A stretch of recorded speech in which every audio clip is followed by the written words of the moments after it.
Hi students, मैं आपको इस वीडियो में बताऊंगा चैप्टर 13 का क्वेश्चन नंबर 14 और 15। यदि आप इसके पहले वीडियो नहीं देखे हैं, यानी क्वेश्चन नंबर 1 से लेकर क्वेश्चन नंबर 13 तक नहीं देखा है, तो हमारे चैनल के प्लेलिस्ट में जाइए और वहां पे लिखा हुआ है चैप्टर 13। वहां पे आपको एक एक वीडियो मिल जाएगा, लिखा हुआ है पार्ट 1, पार्ट 2, पार्ट 3। आप आराम से खोज सकते हैं। आप पार्ट 1 से वीडियो देखिए, पूरे जितने पार्ट है आप देखते जाइए और अपने डाउट को क्लियर करते जाइए। इसके अलावा जो आपके इस बार के एग्जाम में आने वाला है, chapter number 8, chapter number 12, chapter number 16, यानी जो मेंस्ट्रुएशन का पोर्शन है उसका मैंने एक एक सम्स सोल्व किया है। यदि आपको कोई भी प्रश्न में डाउट, यानी कोई भी क्वेश्चन में डाउट है, जाइए प्लेलिस्ट में एक एक वीडियो को देखिए। ऐसे से क्वेश्चन से लेकर एमसीक्यू तक A to Z मैंने सोल्व किया है। ओनली वन यही चैनल है जो भी चैप्टर पकड़ता है पूरे उसको शुरू से लेके अंत तक सोल्व करता है। तो यदि आप वो सब चैप्टर नहीं देखे हैं तो जरूर जाइए प्लेलिस्ट में देखिए। इसके अलावा हिंदी में जो आपका व्याकरण आने वाला है, यानी कारक, वाक्य और समास, मैंने उसके ऊपर भी वीडियो बना दिया है, आप जाकर प्लेलिस्ट में देख सकते हैं। ओके, तो चलिए आज का वीडियो हम शुरू करने से पहले जो मैं प्रश्न करता हूं वो प्रश्न मैं करने जा रहा हूं। आपको जल्द से जल्द कमेंट करना है। अगर आपका कमेंट टॉप 3 में आता है तो मैं अगले वीडियो में आपका नाम अनाउंस जरूर करूंगा। ओके, तो आज का प्रश्न हमारा फिजिकल साइंस से है और प्रश्न को आप ध्यान से सुनिए। आज का प्रश्न यानी किस स्तर में आंधी तूफान आता है, किस स्तर में, वायुमंडल के किस स्तर में आंधी तूफान आता है। जल्द से जल्द कमेंट करके बताइए कि वो स्तर का नाम क्या है और अपने नाम को अनाउंस करवा लीजिए मेरे द्वारा मेरे चैनल पे। तो चलिए आज का जो क्वेश्चन है सोल्व करते हैं, पूरे बेसिक के साथ एक एक पॉइंट को समझते हुए। देखिए क्या क्वेश्चन दिया गया है कि पांचला गांव के एक कृषि सहकारी समिति एक ट्रैक्टर खरीदती है। क्या करती है? ट्रैक्टर खरीदती है। ओके, ट्रैक्टर खरीदने के पूर्व समिति के 2400 बीघा यानी 2400 बीघा जमीन को 25 हल द्वारा जोतने में 36 दिन का समय लगता था। यानी 2400 बीघा जमीन को 25 हल द्वारा 36 दिनों में जोता जाता था पहले। अब ट्रैक्टर द्वारा समिति का आधा जमीन, यानी अब कितना जमीन हो गया है? आधा। यानी पहले 2400 था तो अब कितना हो गया है? 1200। 2400 का आधा 1200 होता है। आधा जमीन 30 दिनों में जोता जा सकता है। कितने दिनों में जोता जा सकता है? 30 दिनों में। ओके, तो एक ट्रैक्टर कितने हल के बराबर जमीन जोतता है? तो आपको बताना है कि जो एक ट्रैक्टर है वो कितने हल के बराबर काम करता है। और आपको यहाँ पर एक प्रश्न भी मैं एक प्रश्न कर रहा हूं, आप उसका जवाब भी दोगे कि ये बताइए कि हल को कौन चलाता है, यानी हल को कौन चलाता है, आपको कमेंट करके बताना है। तो चलिए हम देख लेते हैं कि जो मैंने लिख दिया यहां पर क्या क्या दिया गया था। बीघा, दिन और हल। पहले बीघा में क्या था? 2400 लिख दिया। फिर दिन में क्या था आपका? 3600, तो मैंने 3600 यहां पे लिखा।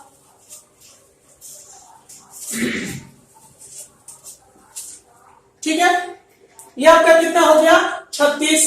और आपका हल कितना था? 25, तो मैंने लिख दिया। उसके बाद जो बोला है कि समिति द्वारा आधा जमीन, आधा यानी 1200 जमीन कितने दिनों में? 30 दिनों में जोता गया। तो कितने हल की जरूरत पड़ी होगी ये आप निकाल लेने से आपको पता चल जाएगा। तो चलिए सबसे पहले हम लिख देंगे कि माना हल, दिन और बीघा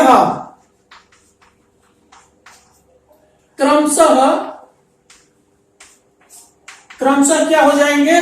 P, Q, R। यानी कहने का मतलब है मैंने हल क्या मान लिया? P, दिन क्या मान लिया मैंने? Q, और बीघा मैंने क्या मान लिया? R। ओके, अब इसमें इस तरह का सम्स आपने बनाया है इसी चैप्टर में, आपको कमेंट करके बताना है कि वो कौन सा सवाल है। बिल्कुल इसी तरह का सम्स था वो। तो अब चलिए तुलना करके हम देखते हैं कि किसमें कैसा संबंध हो रहा है। ओके, तो यहां पर देखिए आप, हल और हम दिन में तुलना कर लेते हैं कि इन दोनों में कैसा संबंध है। ओके, तो आप देख रहे हैं कि जब 36 दिन है तो कितने हल की जरूरत पड़ेगी? 25।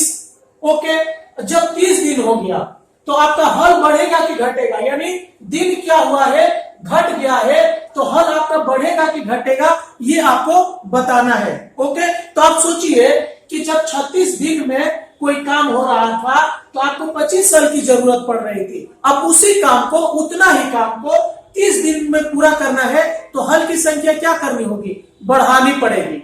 हल की संख्या क्या करनी पड़ेगी? बढ़ानी पड़ेगी। यानी कहने का मतलब है कि जब ये ज्यादा से कम हो रहा है तो ये कम से क्या हो जा रहा है? ज्यादा। ये ज्यादा से कम, ये कम से ज्यादा, यानी दोनों में उल्टा संबंध है। एक बढ़ा तो एक घट गया। जब इस तरह का संबंध होता है तो हम कौन सा संबंध बोलते हैं? Inverse proportion. इनवर्स प्रोपोर्शनल का संबंध हो गया इसमें। ठीक है, तो हम लिख देंगे, चूंकि इसलिए लिखिए, इसलिए दिन और हल में कैसा संबंध है? विलोम परिवर्तन। विलोम परिवर्तन यानी उल्टा संबंध हो रहा है। एक बढ़ेगा एक घटेगा। ये बेसिक कंसेप्ट में आपने समझा है। हल, दिन और हल में क्या है? विलोम परिवर्तन है। तो मैंने क्या माना है? हल को P माना है, तो मैंने P लिख दिया, प्रोपोर्शनल यानी समानुपात। और हल के लिए, दिन के लिए मैंने क्या माना है? Q माना है, तो Q के लिए मैं क्या लिख दूंगा? Q मैंने लिख दिया, तो Q को Q 1/Q लिखेंगे, क्योंकि इनवर्स प्रोपोर्शनल को 1 बाई करके लिखा जाता है। तो इसको मैं कैसे कर सकता हूं? P ये किसमें बदल जाएगा? बराबर में। प्रोपोर्शनल का साइन बराबर में बदल गया, यहां पर मैंने K मान लिया। ओके, और ये क्या हो गया? ये बाई Q कर दीजिए इसके नीचे, क्योंकि तो नीचे ही आ जाएगा, चूंकि K इक्वल टू ये वेरियस कांस्टेंट है। ठीक है, तो आप यहां तक नोट डाउन कीजिए। अब हम चलेंगे इसके तरह का तुलना किसके साथ करेंगे? बीघा और हल के साथ करेंगे। ओके, तो देखिए, जब 2400 बीघा जमीन है तो 25 हल की जरूरत पड़ रही है। अब जमीन कितना हो गया? 12। ठीक है, जब 2400 बीघा जमीन है तो 25 हल लग रहा है। अब हो गया 1200 बीघा जमीन, तो हल ज्यादा लगेगा कि कम लगेगा? आप सोच सकते हैं कि जब ये 2400 था तो 25 हल काम कर देते थे, अब 1200 हो गया, तो हम हल भी क्या कर सकते हैं? कम कर सकते हैं। ओके, तो देख रहे हैं ये ज्यादा से कम हो रहा है तो ये भी ज्यादा से कम हो रहा है। जब दोनों में एक जैसा परिवर्तन होता है तो उसको हम क्या बोलते हैं? कमेंट करके बताना है आपको, उसको इंग्लिश में क्या बोला जाता है। मैं हिंदी में लिखूंगा सरल परिवर्तन। ठीक है, तो हम लिखेंगे, इसलिए हल और बीघा में क्या है? सरल परिवर्तन है, माने दोनों एक जैसा परिवर्तन कर रहा है, सरल परिवर्तन है। तो इसको हम कैसे लिख सकते हैं? देखिए, इसको हम लिख सकते हैं कि हमारा हल क्या था? P प्रोपोर्शनल यानी समानुपात, और हमारा बीघा क्या था? R था, यानी R मैंने लिख दिया, OR किया, P बराबर K कांस्टेंट मान लिया R, यानी चूंकि K इक्वल टू VC यानी वेरियस कांस्टेंट। तो ये भी आप समझ गए होंगे। तो देखिए, जब एक ही राशि का किसी अन्य दो राशियों के साथ अलग अलग संबंध होता है तो हमें उसे यौगिक संबंध में ले जाते हैं, यानी ज्वाइंट वेरिएशन में ही काम करेंगे। इसलिए यौगिक यानी ज्वाइंट वेरिएशन, यौगिक परिवर्तन। यौगिक परिवर्तन में हम इसको क्या लिख सकते हैं? बराबर आपका क्या हो जाएगा? P प्रोपोर्शनल, आपका R पहले हो जाएगा, Q क्या हो जाएगा? नीचे हो जाएगा। ठीक है, तो इसको हम ऐसे भी लिख सकते हैं, OR P बराबर K कांस्टेंट मान लिया आपने, लिख दिया R बाई Q, और यहां पे चूंकि K equal to VC। Okay, तो आप यहां तक अगर समझ गए हैं, समझ ही गए होंगे, बहुत इजी है। तो आप इसे नोट डाउन कर लीजिए। चलिए चलते इसके अगली स्टेप पे, जल्द से जल्द इसे पूरा करते हैं और अपना आंसर निकाल लेना है। देखिए, जब बीघा 2400, दिन 36 और हल 2500, यानी आप बीघा आर माने थे, दिन क्यों माने थे और हल पी माने थे। बस मान पुटअप कीजिए, पी का मान आपका क्या हो गया है 25 लिख दीजिए यहाँ पे, बराबर के हो गया, के जो कांस्टेंट है, आर का मान आपका कितना है 2400 है और क्यू का मान कितना है आपका 36 है। ठीक है, अब यहां से आपको के का पहले मान निकाल लेना है। चलिए निकाल लेते हैं। मैंने वो और किया, ये इसके साथ गुणा होगा, तो गुणा होकर क्या हो जाएगा, यानी 2400 के बराबर कितना हो जा रहा है आपका 25 गुणे 36 हो जाएगा। 25 गुणे क्या हो जाएगा 36। फिर ओ आर मैंने किया, के बराबर 25 गुणे 36 बटा 2400। ठीक है, अब इसको काटिए, जल्दी जल्दी इसको काटना है। इसको आप काटिए, 3 से काटिए, 3 से काटिएगा तो ये क्या हो जाएगा 12 और ये क्या हो जाएगा 8, यानी 800 और 12।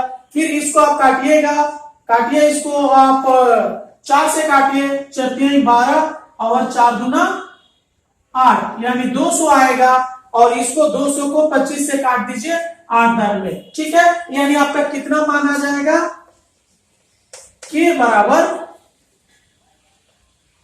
3/8 आ गया। के का मान आपका क्या हो गया 3/8 आ गया।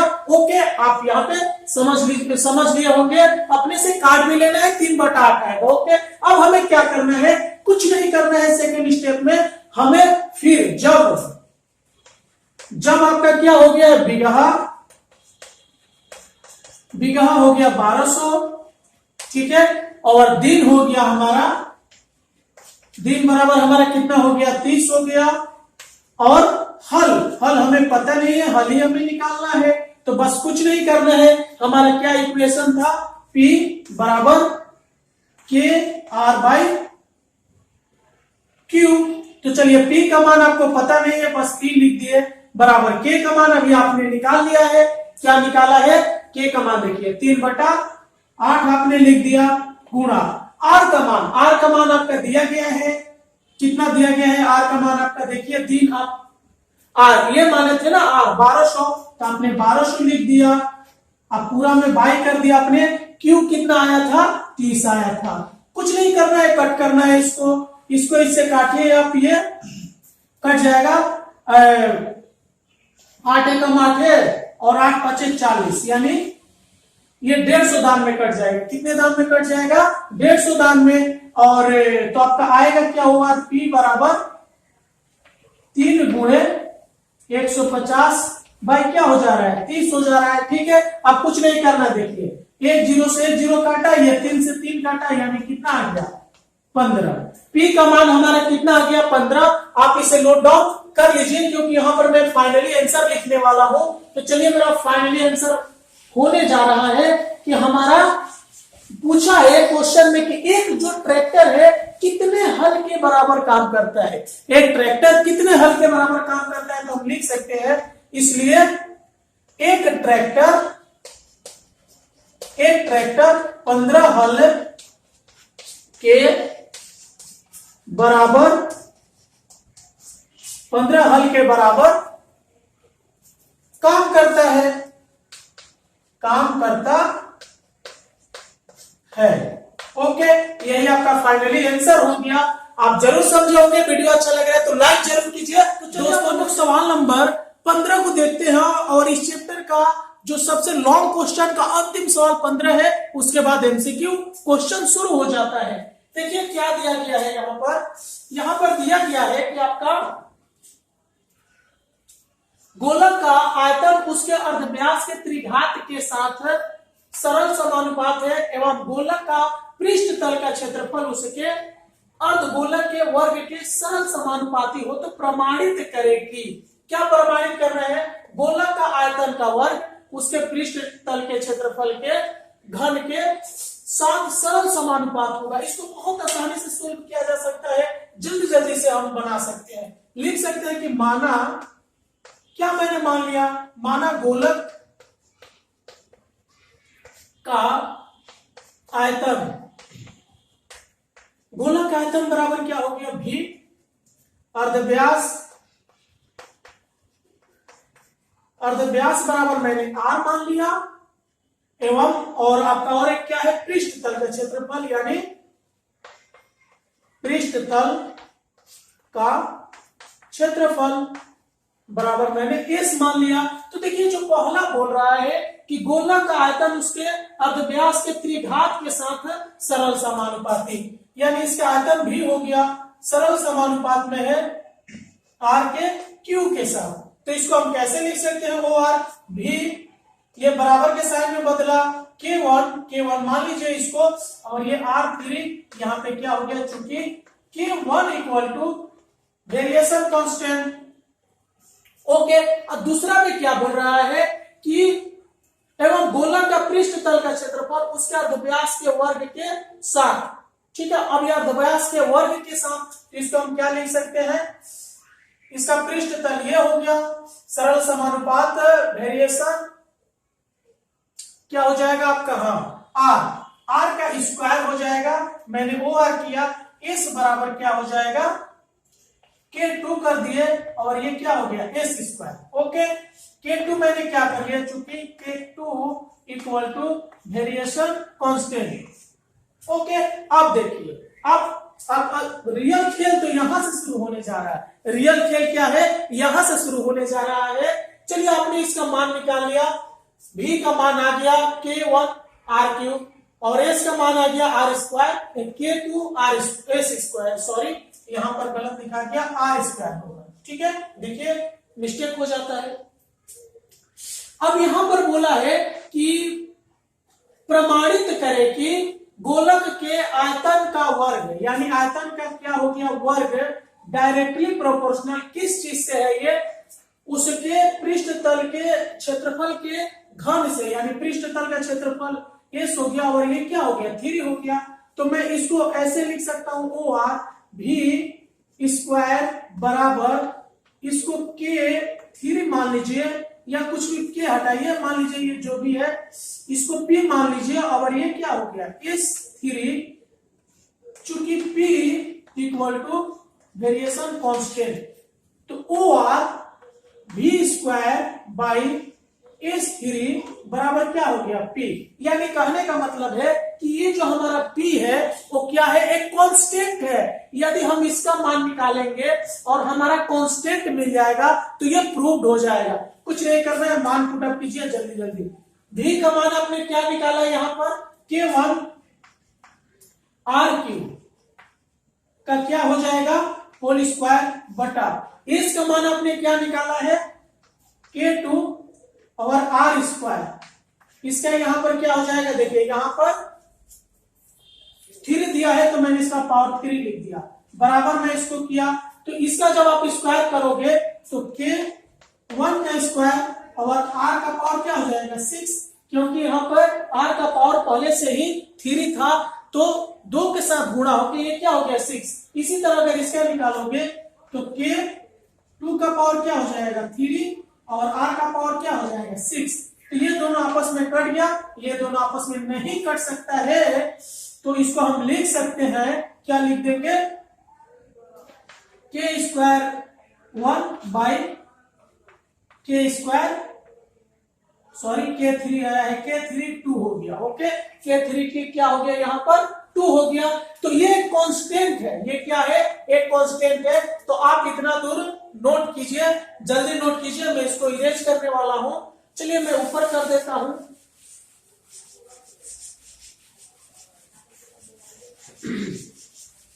तो इसके बराबर मैं क्या मान लूंगा, यहां पर मैं लिख सकता हूं इतना बराबर P, ये क्या हुआ मान, मैंने P मान लिया। अब मैं जो हमारा इतना बराबर क्या आया है इतना, या बोल सकते हैं इतना बराबर आपका इतना आया है, तो इसके जगह पे मैंने P लिख दूंगा। तो आप देख लीजिए हो ही गया, यानी V square equal to S cube बराबर क्या, मैंने यहाँ पे P मान लिया था, P आ गया यानी OR। अब इसको ले जाएंगे उधर, यानी V स्क्वायर बराबर S3P यानी OR भी प्रोपोर्शनल का चिन्ह बना और ये क्या बन गया S3। ओके, P हटा दिया क्योंकि P तो एक क्या था, कांस्टेंट था। इसको हटा के जब हम इसको लिख सकते हैं तो इसको लिए हम इसको लिख सकते हैं और यहीं पर आपका क्या हो जाता है, प्रूव्ड हो जाता है। ओके, आपको ये जरूर समझ में आएगा, बहुत ही इजी था, बस स्टेप को समझ लीजिए। थोड़ा सा यहाँ पे कंफ्यूजन हो सकता है, कोई कंफ्यूजन की बात नहीं। यहाँ पर V और S का मान आपने निकाला है, मान इसमें पुटअप कर देना है, इतना आ जाएगा, P मान लिया, जो एक कांस्टेंट आ गया, ये प्रूव्ड हो गया। इसके पहले आप इस तरह के सम्स बनाए हैं, इसी चैप्टर में आपको जरूर समझ में आया होगा। ओके, नोट डाउन कीजिए। अब चलिए हम लोग बिना वक्त गवाए हुए एमसीक्यू में, एमसीक्यू को कैसे सोल्व किया जाएगा। 16 का ए नंबर सवाल, बहुविकल्पीय प्रश्न एमसीक्यू। आप एक बार मुस्कुराइए, आपका जो वेरिएशन का 15 सम्स था पूरी तरह से खत्म हो चुका, पूरे अच्छे से। अब एमसीक्यू भी हम बहुत जल्द खत्म करेंगे, ये चैप्टर खत्म करेंगे हम। तो आप देख रहे हैं कि क्या दिया हुआ है कि x इनवर्स प्रोपोर्शनल 1/, हो तो ये चारों ऑप्शन में से कौन सा ऑप्शन आपको सही हो जाएगा उसी में टिक आउट कर देना है। ओके, हड़बड़ाना नहीं है, आपको टिक आउट करना है।